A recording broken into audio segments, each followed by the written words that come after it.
ಗೋಪಾಲ್ಸ್ ಬಗ್ಗೆ ಮಾತಾಡೋಣ. ಜೊತೆಗೆ ಅವರ ಸಹಕಾರ ಇವತ್ತಿನ ದಿವಸ ಇಡೀ ಬೆಂಗಳೂರಿನಲ್ಲಿರುವಂತಹ ಎಲ್ಲ ಸಾಫ್ಟ್ವೇರ್ ಅಲ್ಲಿರುವಂತಹ ಇಂಡಸ್ಟ್ರಿಯಲ್ಲಿ ಇರುವಂತಹ ಎಲ್ಲ ಸಾಫ್ಟ್ವೇರ್ ಇಂಜಿನಿಯರ್ಸ್ಗಳು ಏಪ್ರಿಲ್ 12ನೇ ತಾರೀಕು ಒಂದು ಸ್ವಲ್ಪ ಅವತ್ತಿನ ಕಾರ್ಯಕ್ರಮಕ್ಕೆ ಬಂದು ಈ ಒಂದು ನಡಿಗೆಯಲ್ಲಿ ಪಾಲ್ಗೊಳ್ಳಿ ಅಂತ ಮತ್ತೊಂದ್ಸರಿ ವಿನಂತಿಸ್ಕೊಳ್ತಾ, ಈಗ ಯೋಗದ ಬಗ್ಗೆ ಮಾತಾಡೋಣ. ಜೂನ್ 21 ಯೋಗ ದಿನಾಚರಣೆ. ಕಳೆದ ಒಂದು 8-10 ವರ್ಷಗಳಿಂದ ಯೋಗಕ್ಕೆ ಚಾಲನೆ ನೀಡಿದಾಗ 120 ರಾಷ್ಟ್ರಗಳು ಈ ಒಂದು ಕಾರ್ಯಕ್ರಮದಲ್ಲಿ ಪಾಲ್ಗೊಳ್ಳುತ್ತದೆ. ಈ ಬಾರಿ ಏನಂತಾರೆ, ಪ್ರತಿ ಬಾರಿ 100 days ಕೌಂಟ್ ಡೌನ್ ಇದ್ರೂ ಸಹಿತ ಈಗ 10,000 ಸ್ಥಳಗಳಲ್ಲಿ ಈ ಒಂದು ಯೋಗದ ಪ್ರಾಕ್ಟೀಸ್ ಅನ್ನ ಮಾಡಬೇಕು ಅನ್ನೋ ಒಂದು ಕಾರಣಕ್ಕೆ ಎಲ್ಲರೂ ಪ್ರಯತ್ನ ಪಡ್ತಿದ್ದಾರೆ. ಈ ಒಂದು ಪರಿಕಲ್ಪನೆಯ ಬಗ್ಗೆ, ಜೊತೆಗೆ ಜನರಿಗೆ ಯೋಗದ ಬಗ್ಗೆ ಆಸಕ್ತಿ ಬರ್ತಾ ಇರೋದಕ್ಕೆ ಮುಖ್ಯ ಕಾರಣ ಏನು, ರಿಸಲ್ಟ್ ಯಾವ ರೀತಿ ಕೊಡ್ತಾ ಇದೆ ಸರ್? ನಮಸ್ಕಾರ ಎಲ್ಲರೂ. ಈಗಷ್ಟೇ ಯೋಗದ ಬಗ್ಗೆ ತುಂಬ ಜಾಗೃತಿ ಮೂಡಿ ಬರ್ತಾ ಇದೆ. ಈ ವರ್ಷ ಅಂತಾರಾಷ್ಟ್ರೀಯ ಯೋಗ ದಿನಾಚರಣೆಯ 11ನೇ ವರ್ಷ. ನಿಮಗೆಲ್ಲ ಗೊತ್ತಿದೆ, ಇದು ಪ್ರಾರಂಭ ಆಗಿರೋದು 2015ರಿಂದ ಅಫಿಷಿಯಲಿ ಪ್ರಾರಂಭ ಆಗಿತ್ತು. ಸೊ ಈ ವರ್ಷ ಅದರ 11ನೇ ವಾರ್ಷಿಕೋತ್ಸವ ಅಂತ ಹೇಳ್ಬೋದು. ಹಾಗಾಗಿ ನಮ್ಮ ಭಾರತ ಸರ್ಕಾರ, ಆಯುಷ್ ಇಲಾಖೆ, ಇಡೀ ಜಗತ್ತಿನಲ್ಲಿ ಎಲ್ಲ ಕಡೆಯೂ ತುಂಬ ವಿಜೃಂಭಣೆಯಿಂದ ಇದನ್ನು ಆಚರಿಸಬೇಕು ಅಂತ. ಅಫ್ಕೋರ್ಸ್ ನಮಗೆಲ್ಲ ಗೊತ್ತಿದೆ, ಯೋಗ ಅನ್ನೋದು ಒನ್ ಡೇ ಮಾತ್ರಮಲ್ಲ, ಅಂದರೆ ಒಂದು ದಿನ ಮಾತ್ರ ಆಚರಿಸೋದಲ್ಲ. 365 ದಿನಗಳು, ಕೇವಲ ಒಂದಷ್ಟು ಸಮಯ ಮಾತ್ರ ಅಲ್ಲ. ನಾವು ಪದೇ ಪದೇ ಹೇಳ್ತಿರೋದು, ಎಲ್ಲ ಗುರುಗಳು ಅದನ್ನೇ ಹೇಳ್ತಿರೋದು, ಯೋಗ ಅನ್ನೋದು ಜೀವನ ಶೈಲಿ. ಯೋಗ ಅಭ್ಯಾಸ ಅಫ್ಕೋರ್ಸ್ ಕೆಲವೊಂದು ಸಮಯಕ್ಕೆ ನಾವು ಸೀಮಿತವಾಗಿ ಅದನ್ನು ಮಾಡಬಹುದು.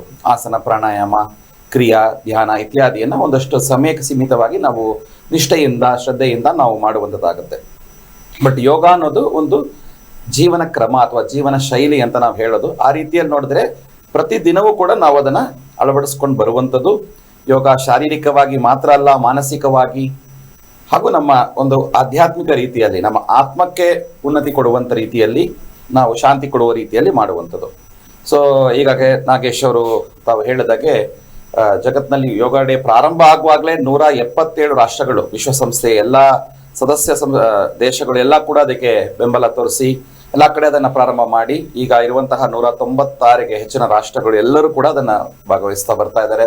ಅವರ ರೀತಿಯಲ್ಲಿ ಅದನ್ನು ಸೆಲೆಬ್ರೇಟ್ ಮಾಡ್ತಾ ಬರ್ತಿದ್ದಾರೆ. ಸೊ ಈಗ we are in the count down. ನಾವು ಹೇಳ್ದಂಗೆ ಒಂದು ಮೂವಿಗೆ ಅಥವಾ ಒಂದು ಕಾರ್ಯಕ್ರಮಕ್ಕೆ ಕೌಂಟ್ ಡೌನ್ ಅಂತ ಮಾಡೋದು, ಈಗ ನಾವು ಅದನ್ನು 100ನೇ ದಿನದಿಂದ ಕೌಂಟ್ ಡೌನ್ ಶುರುವಾಗಿತ್ತು. ನಮ್ಮ ಆಯುಷ್ ಇಲಾಖೆ ಆಯುಷ್ ಮಂತ್ರಿಗಳಾದಂತಹ ಪ್ರತಾಪ್ ಜಾಧವ್ ಅವರು ಅದನ್ನು ಡೆಲ್ಲಿಯಲ್ಲಿ ಅದಕ್ಕೆ ಚಾಲನೆ ಕೊಟ್ಟರು. ನಮ್ಮ ಗುರುಗಳು ಡಾಕ್ಟರ್ HR ನಾಗೇಂದ್ರ ಜಿ, ಕರ್ನಾಟಕದ ನಮ್ಮ ಧರ್ಮಾಧಿಕಾರಿ ವೀರೇಂದ್ರ ಹೆಗ್ಡೆ ಅವರು, ಮತ್ತು ನಮ್ಮ ಇಂಡಿಯನ್ ಯೋಗ ಅಸೋಸಿಯೇಷನ್ನ ಜನರಲ್ ಸೆಕ್ರೆಟರಿ ಆಗಿರುವಂತಹ ಸುಬೋಧ್ ತಿವಾರಿಜಿ, ಇವರೆಲ್ಲ ಸೇರಿಕೊಂಡು, ಮತ್ತು ನಮಗೆಲ್ಲ ಗೊತ್ತಿದೆ ಭಾರತ ಸರ್ಕಾರದ ಆಯುಷ್ ಇಲಾಖೆಯ ಒಂದು national institute of Yoga, Morarji Desai national institute of Yoga ಅಂತ, ಅದರ ನಿರ್ದೇಶಕರಾದಂತಹ ನಮ್ಮ ಕರ್ನಾಟಕದವರೇ ಆದಂತಹ ಡಾಕ್ಟರ್ ಕಾಶಿನಾಥ್ ಸಮಗಂಡಿ ಅವರು ಎಲ್ಲ ಸೇರಿ ಅದಕ್ಕೊಂದು ನೇತೃತ್ವವನ್ನು ಕೊಟ್ಟು ಈ 100 days ಕೌಂಟ್ ಡೌನ್ ಶುರುವಾಗಿದೆ. ಈಗ ನಾವು ಆಲ್ಮೋಸ್ಟ್ ಈಗ 90ರ ಹತ್ರದಲ್ಲಿ ಇದ್ದೀವಿ. ಇಲ್ಲಿಂದ ಜೂನ್ 21ರವರೆಗೂ ಸಾಕಷ್ಟು ಕಾರ್ಯಕ್ರಮಗಳನ್ನ, ಅಂದ್ರೆ ಒಂದಿನ 1 hour ಮಾತ್ರ ಮಾಡದೆ ಸಾಕಷ್ಟು ರೀತಿಯಲ್ಲಿ ಅದನ್ನು ಅಳವಡಿಸೋದು. ಈಗ ಬೇರೆ ಬೇರೆ ವಿದ್ಯಾಸಂಸ್ಥೆಗಳು, ತಾವು ನೋಡ್ತಿರೋರಲ್ಲಿ ಯಾರಾದ್ರು ವಿದ್ಯಾಸಂಸ್ಥೆಗಳು ನಡೆಸೋರಾದ್ರೆ ಅಲ್ಲಿ ವಿದ್ಯಾಸಂಸ್ಥೆಗಳಲ್ಲಿ ಅದನ್ನು ನಾವು ನಡೆಸ್ಬೋದು. ಯೋಗದ ಒಂದು ಸಂಗೋಷ್ಠಿಗಳು ನಡೆಸ್ಬೋದು, ಅಭ್ಯಾಸ ವರ್ಗಗಳು ನಡೆಸ್ಬೋದು. ಈಗಾಗಲೇ ಪಾರ್ಕ್ನಲ್ಲಿ ಯೋಗ, ಈಗಾಗಲೇ ನಾವು ವಯಸ್ಸಾದವರೆಲ್ಲ ನೋಡ್ತಿರ್ತೀವಿ, ಮಕ್ಕಳೆಲ್ಲ ಪಾರ್ಕ್ಗಳು ಇರುವಂತ ಕಡೆ ಎಲ್ಲ ಸೇರಿ ಯೋಗ ಮಾಡುವಂಥದ್ದು. ಈ ವರ್ಷ ಅದಕ್ಕೊಂದಷ್ಟು ಇಂಪಾರ್ಟೆನ್ಸ್ ಕೊಟ್ಟಿದ್ದಾರೆ. ಯೋಗ ಪಾರ್ಕ್ಸ್ ಅಂತ ಗುರುತಿಸಿ ಅದನ್ನ ರೆಕಗ್ನೈಸ್ ಮಾಡೋ ರೀತಿಯಲ್ಲಿ ಮಾಡ್ತಿದ್ದಾರೆ. ಅದಕ್ಕೆ ಪೂರಕವಾಗಿ ನಾವೀಗ ಮಾಡುವಂತಹ ವಾಕ್ ಫಾರ್ ಆಯುಷ್ ಈ ಕಾರ್ಯಕ್ರಮ ಕೂಡ ಅದಕ್ಕೆ ಆಗತ್ತೆ. ಯಾಕಂದ್ರೆ ಯೋಗ ಅಂತ ಹೇಳುವಾಗ ಅದೊಂದು ವೆಲ್ನೆಸ್. ಹಾಗಾಗಿ ನಮ್ಮ ಆಯುಷ್ ಟಿವಿನವರು ಎಲ್ಲ ಸಂಘ ಸಂಸ್ಥೆಗಳ ಜೊತೆ ಸೇರ್ಕೊಂಡು ಈ ಒಂದು ಗ್ಲೋಬಲ್ ವೆಲ್ನೆಸ್ ಕಾನ್ಫರೆನ್ಸ್ ಅನ್ನ ಮಾಡೋದು ಕೂಡ ಇದಕ್ಕೆ ಒಂದು ಪೂರಕವಾದಂತಹ ಕಾರ್ಯಕ್ರಮ ಅಂತ ನಾವು ಭಾವಿಸ್ಕೊಂಡು ಇದರಲ್ಲಿ ಹಲವಾರು ರೀತಿಯಲ್ಲಿ ನಾವು ಜೋಡಿಸ್ಕೋಬಹುದು. ಡೆಫಿನೆಟ್ಲಿ ಯೋಗ ನಮ್ಮ ಆರೋಗ್ಯಕ್ಕೆ, ಅಂದ್ರೆ ಕೇವಲ ಶಾರೀರಿಕ ಆರೋಗ್ಯ ಅಲ್ಲ, ಶಾರೀರಿಕ, ಮಾನಸಿಕ, ಸಾಮಾಜಿಕ ಮತ್ತು ಆಧ್ಯಾತ್ಮಿಕ ರೀತಿಯಲ್ಲಿರುವಂತಹ, ಅದಕ್ಕೆ ಇಂಗ್ಲಿಷಲ್ಲಿ ವೆಲ್ನೆಸ್, ಹೆಲ್ತ್ ಅಂತ ಹೇಳಕ್ ಬದಲು ಹೆಲ್ತ್ ಅಂದ್ರೆ ಅದು ಆರೋಗ್ಯ, ಅಂದ್ರೆ ರೋಗರಹಿತವಾಗಿ ಇರುವಂತಹ ಸ್ಥಿತಿಗೆ ನಾವು ಆರೋಗ್ಯ ಅಂತ ಹೇಳಬಹುದು. ಬಟ್ ಸ್ವಾಸ್ಥ್ಯ ಅನ್ನುವಂಥ ಪದವನ್ನು ನಾವು ಹೆಚ್ಚು ಉಪಯೋಗಿಸುವಂಥದ್ದು. ಸ್ವಾಸ್ಥ್ಯ ಅಂತ ಹೇಳುವಾಗ ಅದು ಸ್ಟೇಟ್ ಆಫ್ ವೆಲ್ ಬೀಯಿಂಗ್. ರೋಗ ಬಂದ್ರೆ ನಾನೇನೋ ಔಷಧ ತಗೊಂಡು ನಿರೋಗನಾಗಿ ಆಗೋದು ಅಷ್ಟೇ ಅಲ್ಲ, ನಿರಂತರವಾಗಿ ನಾನು ಆರೋಗ್ಯವಾಗಿ, ನಾನು ಶಾಂತಿಯಾಗಿ, ನಾನು ಸಮಾಧಾನದಿಂದ ಆನಂದವಾಗಿದ್ದರೆ ಅದಕ್ಕೆ ಸ್ವಾಸ್ಥ್ಯ ಅಂತ ಹೇಳುವಂಥದ್ದು. ಆಯುರ್ವೇದ, ಯೋಗ ಎಲ್ಲವೂ ಕೂಡ ಈ ಸ್ವಾಸ್ಥ್ಯದ ಕಡೆ ಹೋಗುವಂಥದ್ದು. ನಮ್ಮ ಉದ್ದೇಶ ಈಗ ನಾವು ಹೇಳೋದು ಆಧುನಿಕ ವೈದ್ಯಕೀಯ ಒಂದು ಮೆಥಡಾಲಜಿ ಏನಿರುತ್ತೆ, ನಮ್ಮನ್ನ ನಿರೋಗಿಯಾಗಿ ಮಾಡುವಂಥದ್ದು. ಅದಕ್ಕೆ ಅವರು ಜಾಸ್ತಿ ಅದನ್ನ ಆರೋಗ್ಯದ ಬಗ್ಗೆ ಹೇಳ್ತಾರೆ, it's absence of disease. But ನಮ್ಮ ವಿಶ್ವ ಆರೋಗ್ಯ ಸಂಸ್ಥೆ ಹೇಳೋ ರೀತಿಯಲ್ಲೇ health is not mere absence of disease, but state of well being. ಅದಕ್ಕೆ ಈಗ ವೆಲ್ ಬೀಯಿಂಗ್ ಕಾನ್ಕ್ಲೇವ್ ನೀವು ಕಾನ್ಫರೆನ್ಸ್ ಮಾಡ್ತಿರೋದು ಕೂಡ ತುಂಬಾ ಸೂಕ್ತವಾಗುತ್ತೆ. ಓಕೆ ಸರ್, ಹಾಗೆ ಮಾತಾಡ್ತೀನಿ ತಮ್ಮ ಜೊತೆಗೆ. ಮೇಡಮ್, ಇನ್ನು ತಾವು ಕೂಡ ಗೋಪಾಲ್ ಸಂಸ್ಥೆಯಿಂದ ಹಲವಾರು ವರ್ಷಗಳಿಂದ ಕೆಲಸವನ್ನು ಮಾಡ್ತಿದ್ದೀರಾ. ಸಾಕಷ್ಟು ಸ್ವಯಂ ಪ್ರೇರಿತರಾಗಿ ಸಾಮಾಜಿಕ ಕೆಲಸಗಳನ್ನ ಆರೋಗ್ಯದ ದೃಷ್ಟಿಯಿಂದ, ಜೊತೆಗೆ ಒಂದು ಗೋ ಸಂರಕ್ಷಣೆಯ ಸಲುವಾಗಿ ತಾವು ಹಲವಾರು ಕಾರ್ಯಕ್ರಮಗಳನ್ನು ಮಾಡ್ತಾ ಇದ್ದೀರಿ. ಏನಿದು ಗೋಪಾಲ್ ಸಂಸ್ಥೆ, ಅದ್ರ ಬಗ್ಗೆ ಮಾಹಿತಿ? ಖಂಡಿತ. ಎಲ್ರಿಗೂ ನಮಸ್ಕಾರ. ಸೊ ನಾನು ಗೋಪಾಲ್ಸ್ ಅನ್ನೋ ಒಂದು ಸಂಸ್ಥೆಯಲ್ಲಿ ಪ್ರಧಾನವಾಗಿ ನಾನು ಒಂದು IT ಕಾರ್ಯದಲ್ಲಿ ಇದ್ದೀನಿ. ಅದ್ರ ಜೊತೆಗೆ ವೀಕೆಂಡ್ ಅಥವಾ ಯಾವ್ಯಾವಾಗ ಸಮಯ ಸಿಗುತ್ತೋ ಆ ಸಮಯದಲ್ಲಿ ಏನಾದರೂ ಒಂದು ಸಮಾಜಕ್ಕೆ ಏನಾದರೂ ಒಂದು ಮಾಡಬೇಕು ಅನ್ನೋ ಒಂದು ಉದ್ದೇಶದಿಂದ ಈ ಗೋಪಾಲ್ಸ್ ಅನ್ನೋ ಒಂದು ಸಂಸ್ಥೆಗೆ ಸೇರಿಕೊಂಡೆ. ಗೋಪಾಲ್ಸ್ ಅಂದರೆ ಏನು ಅಂತಂದರೆ ನಮ್ಮ ದೇಶೀಯ ಹಸುಗಳ ಸಂರಕ್ಷಣೆ ಮಾಡಬೇಕು ಮತ್ತು ಅವುಗಳ ಬಗ್ಗೆ ಜನರಲ್ಲಿ ಜಾಗೃತಿ ಮೂಡಿಸ್ಬೇಕು ಅನ್ನೋದು ಇದ್ರ ಮುಖ್ಯ ಉದ್ದೇಶ. ಸೊ ಈಗ ಹೇಗಾಗಿದೆ ಅಂತಂದ್ರೆ ನಮ್ಮ ಕಾರ್ಯದಲ್ಲಿ ಎಷ್ಟರ ಮಟ್ಟಿಗೆ ನಾವು ನಮ್ಮನ್ನು ತೊಡಗಿಸ್ಕೊಂಡಿದೀವಿ ಅಂತಂದ್ರೆ, ಹಸು ಅಂತಂದ್ರೆ ಏನು ಅಥವಾ ದೇಶಿ ಹಸು ಅಂದ್ರೆ ಏನು ಅನ್ನೋ ವ್ಯತ್ಯಾಸ ಕೂಡ ನಮ್ಗೆ ಗೊತ್ತಿಲ್ಲ, ಅಥವಾ ದೇಶಿ ಹಸು ಅಂದ್ರೆ ಅದು ಹೇಗಿರುತ್ತೆ ಅನ್ನೋ ಪರಿಕಲ್ಪನೆ ಕೂಡ ನಮ್ಗೆ ಇಲ್ಲದೇ ಇರಬಹುದು ಈಗಿನ ಕಾಲದ ಮಕ್ಕಳನ್ನ ಕೇಳಿದ್ರೆ. ಸೊ ಹಾಗಾಗಿ ನಾವು ಅದ್ರ ಬಗ್ಗೆ ಪ್ರಧಾನವಾಗಿ ಅವೇರ್ನೆಸ್ ಕೊಡಬೇಕು ಅನ್ನೋ ಒಂದು ಉದ್ದೇಶದಿಂದ ಈ ಸಂಸ್ಥೆನ ಪ್ರಾರಂಭ ಮಾಡಿದ್ದೀವಿ. ಸೊ 2014ರಲ್ಲಿ ಈ ಸಂಸ್ಥೆ, ಅಂದ್ರೆ ಈಗ ಹೋದ ವರ್ಷ ಇದಕ್ಕೆ 10 ವರ್ಷ ಆಗಿದೆ. ಸೊ 10 ವರ್ಷಗಳ ಕಾಲ ಇದನ್ನ ಪ್ರಾರಂಭ ಮಾಡಿದವರು ಕೂಡ IT ಕೆಲಸ ಮಾಡ್ತಿರೋರೆ. ಅಂಡ್ ಇದ್ರಲ್ಲಿ ಕೆಲಸ ಮಾಡ್ತಿರೋರು ಕೂಡ ಇವಾಗ IT ನಲ್ಲಿ ಕೆಲಸ ಮಾಡ್ತಿರೋರೆ ಇದನ್ನ ನಡ್ಸ್ಕೊಂಡು ಹೋಗ್ತಿದ್ದಾರೆ. ಸೊ 10 ವರ್ಷಗಳ ಕಾಲ IT ಕೆಲಸ ಮಾಡ್ಕೊಂಡು ಕೂಡ ಈ ಹಸುಗಳ ಬಗ್ಗೆ ಒಂದು ಅವೇರ್ನೆಸ್ ಕ್ರಿಯೇಟ್ ಮಾಡಬೇಕು ಅನ್ನೋ ಒಂದು ಉದ್ದೇಶದಿಂದ ಈ ಸಂಸ್ಥೆನ ನಡ್ಸ್ಕೊಂಡು ಹೋಗ್ತಾ ಇದೀವಿ. ಏನಪ್ಪಾ ಅಂದ್ರೆ ಈಗಿನ ಕಾಲದ ಮಕ್ಕಳಲ್ಲಿ ಒಂದು ಹಸು ಅಂತಂದ್ರೆ ಅದೊಂದು ಪ್ರಾಣಿ, ಹಾಲು ಕೊಡೋ ಒಂದು ಜೀವಿ ಅಷ್ಟೇ ಅನ್ನೋ ಒಂದು ಏನು ಇದಿದೆ, ಮನೋಭಾವನೆ ಇದೆ. ಅದರಿಂದ ಬೇರೆ ಏನೇನು ಪಡ್ಕೋಬಹುದು ಅದು ಏನು ಎರಡನೇ ಮಾತೆ ಅಂತಾನೆ ಹೇಳಬಹುದು. ಆ ಪರಿಕಲ್ಪನೆ ಇಲ್ಲ ಈಗಿನ ಕಾಲದ ಮಕ್ಕಳಿಗೆ. ನಮ್ಗೆ ತಾಯಿ ಹಾಲು ಬಿಟ್ರೆ ನೆಕ್ಸ್ಟ್ ನಾವು ಹಸುವಿನ ಹಾಲನ್ನೇ ಕುಡಿಯೋದು. ಸೊ ಹಸು ಬಂದ್ರೆ ಬರೀ ಹಾಲು ಒಂದೇ ಕೊಡೋದಿಲ್ಲ, ಹಸುವಿನ ಬೇರೆ ಉತ್ಪನ್ನಗಳು ಕೂಡ, ಗೋಮಯ ಆಗ್ಲಿ ಗೋಮೂತ್ರ ಆಗ್ಲಿ ಅಥವಾ ಹಸುವಿನ ಜೊತೆ ಇರೋದು ಕೂಡ ಒಂದು ಎಷ್ಟು ಪಾಸಿಟಿವ್ ವೈಬ್ಸ್, ಏನು ಒಳ್ಳೆ ಭಾವನೆ ಕೊಡುತ್ತೆ ಅಂತಂದ್ರೆ ಅದರಿಂದ ನಿಮ್ಗೆ ನೀವು ಏನು ಯೋಗ ಮಾಡಿ ಏನು ಬೆನಿಫಿಟ್ಸ್ ಸಿಗುತ್ತೋ, ನೀವು ಹಸು ಜೊತೆ ಇದ್ಕೊಂಡು ಹಸುವಿನ ಸಂಪರ್ಕದಲ್ಲಿ ಇದ್ಕೊಂಡು ನೀವು ಆ ಎಲ್ಲಾ ಬೆನಿಫಿಟ್ಸ್ನು ಪಡಿಬಹುದು ಅನ್ನೋದನ್ನ ನಮ್ಮ ಪೂರ್ವಿಕರು ನಮ್ಗೆ ಆಲ್ರೆಡಿ ತಿಳಿಸ್ಕೊಟ್ಟಿದ್ದಾರೆ. ಸೊ ಈ ಅವೇರ್ನೆಸ್ ನ ನಾವು ಮುಂದಿನ ಜನರೇಷನ್ಸ್ಗೂ ತಿಳಿಸ್ಕೊಂಡು ಹೋಗ್ಬೇಕು. ಹಾಗೆ ಇದು ಹಳ್ಳಿಯಲ್ಲಿ ಇರುವಂತಹ ರೈತರಿಗೂ ಕೂಡ ಇದ್ರ ಬಗ್ಗೆ ಏನೋ ಸ್ವಲ್ಪ ನಿರಾಸಕ್ತಿ ಬಂದು, ಓಕೆ ನಮ್ಗೆ ಇದೊಂದು ಹಾಲು ಕೊಡೋ ಒಂದು ಜೀವಿ ಅನ್ನೋದು ಒಂದೇ ಭಾವನೆ ಇದೆ. ಸೊ ಅದನ್ನ ತೆಗೆದುಹಾಕಿ, ಇಲ್ಲಪ್ಪ ಇದರಿಂದ ನಮ್ಗೆ ಬೇಕಾದಷ್ಟು ಬೆನಿಫಿಟ್ಸ್ ಇದೆ, ಸೊ ಅದನ್ನು ನಾವು ನೋಡ್ಬೇಕಾಗತ್ತೆ. ಹಾಗಾಗಿ ಆಕ್ಚುಲಿ ನೀವು ನೋಡಿದ್ರೆ ನಮ್ಮ ದೇಶದಲ್ಲಿ 300ಕ್ಕೂ ಹೆಚ್ಚು ದೇಶೀಯ ತಳಿಗಳಿದ್ವು. ಸೊ ಇವಾಗ ನೀವು ನೋಡಿದ್ರೆ ಒಂದು 50-60 ಇರಬಹುದು. ಸೊ ಎಷ್ಟ್ರ ಮಟ್ಟಿಗೆ ಕಡಿಮೆ ಆಗಿದೆ ಅಂತಂದ್ರೆ ಇದು ಮುಂದಿನ ಕಾಲಕ್ಕೆ ಮೇ ಬಿ ಇದು ನಶಿಸಿ ಕೂಡ ಹೋಗಬಹುದು. ಓಕೆ, ನಶಿಸಿ ಹೋಗ್ಬಾರ್ದು ಅನ್ನೋ ಪ್ರಯತ್ನದಲ್ಲಿ ತಾವು ಇಂತಹ ಒಂದು ಕೆಲಸಗಳನ್ನ ಮಾಡ್ತಾ ಇದ್ದೀರಿ. ಬಟ್ ಶ್ರೀಲಕ್ಷ್ಮಿ ಅವರು ಹೇಳಿದಾಗ ನೆನಪಾಯ್ತು ನನಗೆ, ಒಮ್ಮೆ ಶಾಲೆಯಲ್ಲಿ ಮಕ್ಕಳ ಜೊತೆ ನಾವು ಇಂಟ್ರಾಕ್ಟ್ ಮಾಡ್ತಿರುವಾಗ ಹಾಲು ಎಲ್ಲಿಂದ ಸಿಕ್ಕತ್ತೆ ಅಂತ ಕೇಳೋದಕ್ಕೆ ಪಾಕೆಟ್ ಇಂದ ಬರುತ್ತೆ ಅಂತ ಹೇಳಿದ್ರು. ಅಲ್ಲಪ್ಪ, ಹಾಲಷ್ಟೇ ಎಲ್ಲ, ಹಾಲು ತುಪ್ಪ ಮೊಸರು ಎಲ್ಲ ಸಿಗುತ್ತೆ, ಮತ್ತೆ ನಂದಿನಿ ಬೂತಿಂದ ಬರುತ್ತೆ ಅಂತ. ಮಕ್ಕಳಿಗೆ ಹಾಲು ಹಸುವಿಂದ ಬರೋದು ಆ ಮಾತ್ರಕ್ಕೆ ಇವತ್ತಿಗೆ ಒಂದು ಪ್ರಜ್ಞೆ ಇಲ್ಲ ಅಂತ ಹೇಳ್ಬೋದು. ಎಲ್ಲ ರೆಡಿಮೇಡ್ ಆಗಿ ಮನೆಯಲ್ಲಿ ಬರೋದು, ಅದು ಪೌಡರ್ ಇಂದ ಬರೋದು. ಸುಮಾರು ಮಕ್ಕಳ ತಂದೆ ತಾಯಿಗೆ ಟೈಮ್ ಇಲ್ಲ, ಪೌಡರ್ ಇಂದ ಮಾಡಿಸೋದು ಆ ರೀತಿ ಆಗಿರೋದ್ರಿಂದ ಇಂತಹ ಜಾಗೃತಿ ತುಂಬಾ ಅವಶ್ಯಕತೆ ಇದೆ. ಎಸ್ ಅದ್ರ ಬಗ್ಗೆ ಮಾತಾಡೋಣ. ಜೊತೆಗೆ ಇನ್ನು ಗೋಪಾಲ್ಸ್ ಬಗ್ಗೆ ತಾವು ಹೇಳ್ತಾರೆ, ಹಸುವಿನ ಬಗ್ಗೆ, ಹಸು ಗೋಮಾತೆ ಅಂತ ನಾವೆಲ್ಲರೂ ಕೂಡ ಹೇಳ್ತೀವಿ, ಅದನ್ನ ಪೂಜೆ ಮಾಡ್ತೀವಿ, ರಕ್ಷಣೆ ಮಾಡ್ತೀವಿ, ಅದೆಲ್ಲವೂ ಸಹಿತ ಇದೆ. ಆದರೆ ಮುಂಬರುವಂಥ ದಿನಗಳಲ್ಲಿ ತಾವು ಹೇಳಿದ್ರೆ IT-BT ಕೆಲಸಗಳನ್ನ ಮಾಡಿಕೊಂಡು ಇಂಥ ಒಂದು ಸಾಮಾಜಿಕ ಕೆಲಸಗಳು ಅಂತ ಹೇಳಿ, ಬಟ್ ವಿಶೇಷವಾಗಿ ಹಳ್ಳಿ ಜನರಿಗೆ ಏನೋ ಗೊತ್ತಿದೆ ಹಸುಗಳು ಹೇಗೆ, ಏನು ಎತ್ತಂದ್ರೆ ಏನು, ಎಮ್ಮೆ ಅಂದ್ರೆ ಏನು, ದನಗಳು ಏನು ಅಂತ ಗೊತ್ತಿದೆ. ಬಟ್ ಇಲ್ಲಿನ ಮಕ್ಕಳಿಗೆ ಅವೇರ್ನೆಸ್ ಕ್ರಿಯೇಟ್ ಮಾಡ್ಬೇಕಂತಂದ್ರೆ ಹಸುಗಳ ಬಗ್ಗೆ ಮುಖ್ಯವಾಗಿರುವಂಥ ಏನಾದರೂ ಕ್ಯಾಂಪ್ಸ್ಗಳನ್ನ ಮಾಡೋದಾಗ್ಲಿ, ವರ್ಕ್ಶಾಪ್ಸ್ಗಳನ್ನ ಮಾಡೋದಾಗ್ಲಿ ಏನಾದರೂ ಆ ಥರ ಇರುತ್ತಾ ತಮ್ಮಲ್ಲಿ? ಖಂಡಿತ ಸರ್. ಸೊ ಆಕ್ಚುಲಿ ನಾವು ಹಲವಾರು ಕಾರ್ಯಕ್ರಮ, ಪಬ್ಲಿಕ್ ಇವೆಂಟ್ಸು, ಅದನ್ನ ಬಿಟ್ಟು ಸ್ಕೂಲ್ಗಳಲ್ಲಿ, ಕಾಲೇಜ್ಗಳಲ್ಲಿ ಕೂಡ ತುಂಬಾ ಇವೆಂಟ್ಸ್ಗಳನ್ನೆಲ್ಲ ಮಾಡ್ತಾ ಬಂದಿದ್ದೀವಿ. ಸೊ ಮೇಯ್ನ್ ಆಗಿ ಗೋಮಯ ಬೇಸ್ಡ್ ವರ್ಕ್ಶಾಪ್ ಅಂತ ಅಂದ್ಬಿಟ್ಟು ನಾವು ಮಾಡ್ತಾ ಬಂದಿದ್ದೀವಿ. ಸೊ ಏನಪ್ಪಾ ಅಂತಂದ್ರೆ ಈ ಗೋಮಯದಿಂದ ಹಲವಾರು ಪದಾರ್ಥಗಳನ್ನ ತಯಾರು ಮಾಡಬಹುದು. ಗೋಮಯ ಗಣೇಶ ಆಗ್ಲಿ ಅಥವಾ ಗೋಮಯ ದೀಪ ಆಗ್ಲಿ, ಕೀ ಚೈನ್ಸ್ ಆಗ್ಲಿ. ಸೊ ಆಕ್ಚುಲಿ ನೀವು ನೋಡಿದ್ರೆ ನಾವು ಬಳಸುವಂತಹ ಪದಾರ್ಥ ಸಸ್ಟೈನಬಲ್ ಆಗಿರ್ಬೇಕು ಅಂತಂದ್ರೆ ಅದು ಒಂದು ಸರ್ಕ್ಯುಲರ್ ಪ್ರಾಸೆಸ್ ಫಾಲೋ ಮಾಡ್ಬೇಕು. ಅಂದ್ರೆ ಅದು ವಾಪಸ್ ಅದು ಹೋದ್ಮೇಲೆ ತಿರ್ಗಾ ಅದರಿಂದ ಇನ್ನೇನಾದ್ರೂ ತೊಂದರೆ ಆಗ್ಬಾರ್ದು, ಎನ್ವಿರಾನ್ಮೆಂಟ್ಗೆ ಹಾನಿ ಆಗ್ಬಾರ್ದು, ಏನೋ ಯಾವುದೇ ರೀತಿಯಾದ ಪಲ್ಯೂಷನ್ ಆಗ್ಬಾರ್ದು. ಸೊ ಅದು ಮುಖ್ಯ ಉದ್ದೇಶ. ಸೊ ನೀವು ಗೋಮಯದಿಂದ ಮಾಡಿರುವಂತಹ ಪದಾರ್ಥಗಳನ್ನ ಬಳಸೋದ್ರಿಂದ ಅದು ನಿಮ್ಗೆ ಬೇಡ, ಇದ್ರ ಅವಶ್ಯಕತೆ ಇಲ್ಲ ಅಥವಾ ಇದು ಹಾಳಾಯ್ತು ಅಂತಂದ್ರೆ ನೀವು ತ್ಯಾಜ್ಯ ಮಾಡೋದು ಕೂಡ ಸುಲಭ. ಸೊ ಅದು ವಾಪಸ್ ಮಣ್ಣಿಗೆ ಹೋಗುತ್ತೆ, ಆ ಮಣ್ಣಿಂದ ಗೊಬ್ಬರವಾಗುತ್ತೆ. ಅದು ನಿಮ್ಮ ಮಣ್ಣಲ್ಲಿರುವಂತಹ ಗುಡ್ ಬ್ಯಾಕ್ಟೀರಿಯಾಸ್ ಏನಿದೆಯೋ ಅದನ್ನೆಲ್ಲ ವೃದ್ಧಿ ಮಾಡುತ್ತೆ. ಸೊ ಅದು ಮತ್ತೆ ಬೇರೆ ಒಂದು ಜೀವಿಗಳು ಬೆಳೆಯೋದಕ್ಕೆ ಮಣ್ಣಿನಲ್ಲಿ ಸಹಾಯ ಮಾಡುತ್ತೆ. ಸೊ ಹಾಗಾಗಿ ಈ ತರ ವರ್ಕ್ಶಾಪ್ಸ್ ಮಾಡ್ತೀವಿ. ಅದನ್ನ ಬಿಟ್ಟು ಪ್ರಧಾನವಾಗಿ ಹಸು ಹೇಗಿರುತ್ತೆ ಅದ್ರ ಪರಿಕಲ್ಪನೆ ಕೂಡ ಇರೋದಿಲ್ಲ. ಸೊ ಹಾಗಾಗಿ ನಮ್ಮ ದೇಶೀಯ ಹಸುಗಳ ತಳಿಗಳು ಯಾವ್ದು, ಮತ್ತೆ ಇವಾಗ for example Karnataka region, Karnataka ಪ್ರಾಂತ್ಯಕ್ಕೆ ಕೆಲವೊಂದು ತಳಿಗಳು ಲೋಕಲೈಸ್ ತಳಿಗಳು, ಅಂದ್ರೆ ಮಲ್ನಾಡ್ ಗಿಡ್ಡ. ಇವಾಗ ಮಲ್ನಾಡ್ ಗಿಡ್ಡ ಅಂದ್ರೆ ಅದು ಮಲ್ನಾಡ್ ಪ್ರದೇಶಕ್ಕಷ್ಟೇ ಸೀಮಿತ, ಆ ಪ್ರದೇಶದಲ್ಲಿ ಇರುವಂತದ್ದು. ಹಳ್ಳಿಕಾರ್ ಅಂದ್ರೆ ಮಂಡ್ಯ, ಮೈಸೂರು, ಆತರ ಅಮೃತ್ ಮಹಲ್, ಹಾಗೆ ದೇವಣಿ ಬಂದು ನಾರ್ತ್ ಕರ್ನಾಟಕ. ಈ ತರ ಪ್ರದೇಶಗಳಲ್ಲಿ ಒಂದೊಂದು ಪ್ರದೇಶಕ್ಕೂ ಅದರದೇ ಆದ ಲೋಕಲ್ ಬ್ರೀಡ್ಗಳಿದೆ. ಸೊ ಈ ಬ್ರೀಡ್ಗಳನ್ನ ಆ ಪ್ರದೇಶದವರು ತಿಳ್ಕೊಳ್ಳೋದು ತುಂಬಾ ಮುಖ್ಯ ಅನ್ನೋದು ನಮ್ಮ ಉದ್ದೇಶ. ಓಕೆ ಮಾತಾಡೋಣ ಅದ್ರ ಬಗ್ಗೆ. ಜೊತೆಗೆ ಇನ್ನು ಯೋಗ ಜೊತೆಗೆ ನಮ್ಮ ತೂಕ ಎರಡು ಪದಗಳಿದೆ. ಯೋಗ ಆಮೇಲೆ ತೂಕಕ್ಕೆ ಯಾವ ರೀತಿ ಸಂಬಂಧ ಇದೆ? ಯೋಗವನ್ನ ಮಾಡೋದ್ರ ಮೂಲಕ ಒಂದ್ ಕಡೆ ಆರೋಗ್ಯ ಸ್ವಾಸ್ಥ್ಯವಾಗಿರುತ್ತೆ ಅನ್ನೋದು ತಾವು ಹೇಳ್ತಾ ಇದ್ರಿ. ದೇಹದ ತೂಕವನ್ನ ಕಡಿಮೆ ಮಾಡ್ಕೊಳ್ಳೋಕೆ ಭಾರತ ದೇಶ ಅತ್ಯಂತ ಮುಂಚೂಣಿಯಲ್ಲಿರುವಂತಹ ಒಂದು ರಾಷ್ಟ್ರ ಆಗಿದೆ ಇಡೀ ಜಗತ್ತಿನಲ್ಲಿ.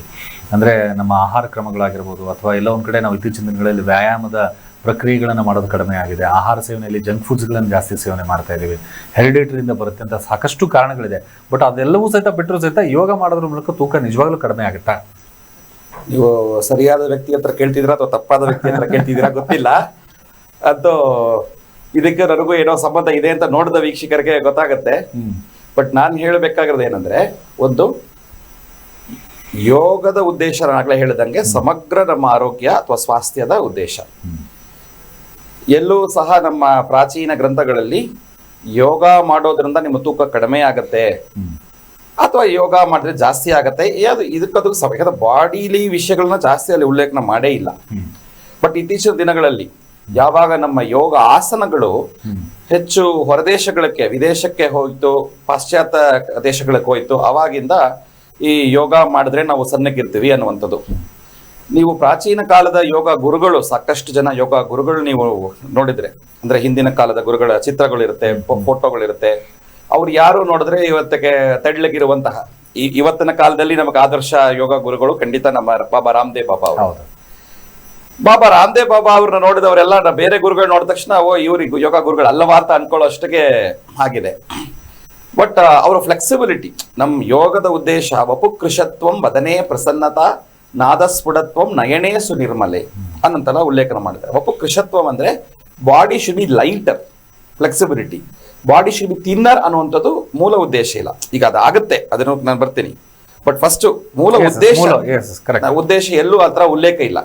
ಯಾಕಂದ್ರೆ ನಾವು ಗ್ಯಾರಂಟಿ, ಕೆಲವರು ಆರ್ಗ್ಯೂ ಮಾಡೋ ದೃಷ್ಟಿಗೆ ನಮ್ಮನೆ ಕೇಳ್ತಾರೆ, ನೀವು ಯೋಗ ಗುರುಗಳಂತ ಹೇಳ್ತಾರೆ, ನೀವು ಸಣ್ಣಗಿಲ್ಲ ಅಂತ ಆರ್ಗ್ಯೂ ಮಾಡ್ತಾರೆ. ಇರಬೇಕು ಅಂತ ಯೋಗ ಮಾಡಿದ್ರೆ ಸಣ್ಣಗೆ ಇರಬೇಕು ಅಂತ ಏನು ಗ್ಯಾರಂಟಿ ಇಲ್ಲ. ಈ ಫಸ್ಟ್ ನಾವು ಈ ಬೇಸಿಕ್ ಪ್ರಿನ್ಸಿಪಲ್ ಅರ್ಥ ಮಾಡ್ಕೋಬೇಕು. But body should be lighter. ಆಗಿನ ಕಾಲದಲ್ಲಿ ಯೋಗಾಸನ ತುಂಬಾ ಚೆನ್ನಾಗಿ ಮಾಡಿದವರು ಇವನ್ ತೇಳ್ತಾರೆ ಅನ್ನೋ ರೀತಿಯಲ್ಲೆಲ್ಲ. ಈಗ ಫಾರ್ ಎಕ್ಸಾಂಪಲ್ ನೀರಲ್ಲಿ ತೇಳುವಂಥದ್ದು, ಪ್ಲಾವಣಿ ಇತ್ಯಾದಿ ಇದೆ, ಅಥವಾ ಲೆವಿಟೇಷನ್ ಅಂತಹ ಎಲ್ಲ ಇದೆ, ಅದೆಲ್ಲ ಕೂಡ ಇದೆ. So body becomes lighter. Body conscious ಇಂದ ಉದ್ದೇಶವೇ ಯೋಗದ ಉದ್ದೇಶ ಈ ಅನ್ನಮಯ ಕೋಶದಿಂದ ಪ್ರಾಣಮಯ, ಮನೋಮಯ, ವಿಜ್ಞಾನಮಯ, ಆನಂದಮಯ ಅಂತ ಅಂತರ್ಮುಖವಾಗಿ ಕರ್ಕೊಂಡು ಹೋಗುವಂಥದ್ದು. ಸೊ ಫಿಸಿಕಲ್ ಇರೋದು ಫಸ್ಟ್ ಸ್ಟಾರ್ಟಿಂಗ್ ಪಾಯಿಂಟ್, ಅದು ಅಲ್ಲಿಂದ ನಾವು ಅಂತರ್ಮುಖವಾಗಿ ಹೋಗೋದು ಬಹಳ ಮುಖ್ಯ. ಆ ರೀತಿಯಲ್ಲಿ ಬಾಡಿ ಲೈಟ್ ಆಗುವಂಥ, ಎಷ್ಟು ದಪ್ಪಾಗಿರ್ತಾರೆ, ಶರೀರ ನೋಡಿದ್ರೆ ಹೆಫಿಯಾಗಿ ಕಾಣಿಸ್ತೆ ನಮಗೆ. ಅಂತಹ ಗುರುಗಳೆಲ್ಲ ನೋಡಿದ್ರೆ ಅವರ ಒಂದು ಬಾಡಿಯ ಲಘುತ್ವ ವಿ ಕೆನಾಟ್ ಮ್ಯಾಚ್ ದಮ್. ಅವರು ಆರೋಗ್ಯವಾಗಿ ಇರುವಂಥದ್ದು, ಎನರ್ಜೆಟಿಕ್ ಆಗಿರುವಂಥದ್ದು, ಗಂಟೆ ಕಟ್ಟಲೆ ಅವ್ರು ನಡೆಯುವಂಥದ್ದು, ಕೆಲಸ ಮಾಡುವಂಥದ್ದು, ಈವನ್ ಅವರ ಆರೋಗ್ಯ, ಆಯುಷ್ ಎಲ್ಲ ನೋಡುವಾಗ ತುಂಬಾ ಆಶ್ಚರ್ಯಕರವಾಗುತ್ತೆ. ಸೊ ಯೋಗ ಅಂದ ತಕ್ಷಣ ನಾವು ಸಣ್ಣಗಿರಬೇಕು, ತೆಳ್ಳಗಿರಬೇಕು ಅಂತ ಒಂದು ಕಲ್ಪನೆ ಖಂಡಿತ ಬೇಕಿಲ್ಲ. ಬಟ್ ಅದು ನಮ್ಗೆ ಹೆಲ್ಪ್ ಆಗುತ್ತಾ? ಈಗ ನೀವು ಕೇಳಿದ ಪ್ರಶ್ನೆ, ನಾವು ಈಗ ಯೋಗ ಮಾಡಿದ್ರೆ ಹೆಲ್ಪ್ ಆಗತ್ತಂದ್ರೆ, ಅದೇ ಯೋಗದಲ್ಲಿ ಆಸನ ಏನಿದೆ ಮತ್ತು ಕ್ರಿಯಾ ಏನಿದೆ, ಪ್ರಾಣಾಯಾಮ ಏನಿದೆ, ಈ ಡೈಮೆನ್ಷನ್ಸ್ ಯೋಗ ಅಂತ ಹೇಳುವಾಗ ಬಹಳ ದೊಡ್ಡ ಒಂದು ಸಮುದ್ರ, ಯೋಗ ಸಾಗರ ಅಂತ ಹೇಳ್ಬೋದು. ಅದರಲ್ಲಿ ಈ ಯೋಗ ಆಸನಗಳು, ಕೆಲವೊಂದು ಸೂಕ್ಷ್ಮ ವ್ಯಾಯಾಮಗಳು, ಅದನಂತರ ಶಿಥಿಲಕರಣ ವ್ಯಾಯಾಮಗಳು, ಕ್ರಿಯೆಗಳು ಮತ್ತು ಕೆಲವೊಂದು ಪ್ರಾಣಾಯಾಮ ಇದಕ್ಕೆ ಖಂಡಿತ ಹೆಲ್ಪ್ ಆಗುತ್ತೆ ಅನ್ನೋದು ಕಾಲಕ್ರಮೇಣ ಗುರುಗಳು ಏನ್ ಮಾಡ್ತಾರೆ, ಒಂದೊಂದು ಪ್ರಯೋಗ ಮಾಡ್ತಾ ಬರುವಾಗ ಮೂಲ ಉದ್ದೇಶ ಏನಿತ್ತು, ಪತಂಜಲಿ ಅಥವಾ ವಸಿಷ್ಠರು, ಸ್ವಾತ್ಮಾರ, ಅಮೃತ ಮಹಾತ್ಮರು ಪ್ರಾರಂಭ ಕಾಲದಲ್ಲಿ ಉದ್ದೇಶ ಮಾಡುವಾಗ ಯಾರು ಯೋಗಾಸನ ಮಾಡಿದ್ರೆ ಸಣ್ಣ ಆಗ್ತಾರಂತ ಉದ್ದೇಶದಿಂದ ಹೇಳಿಲ್ಲ.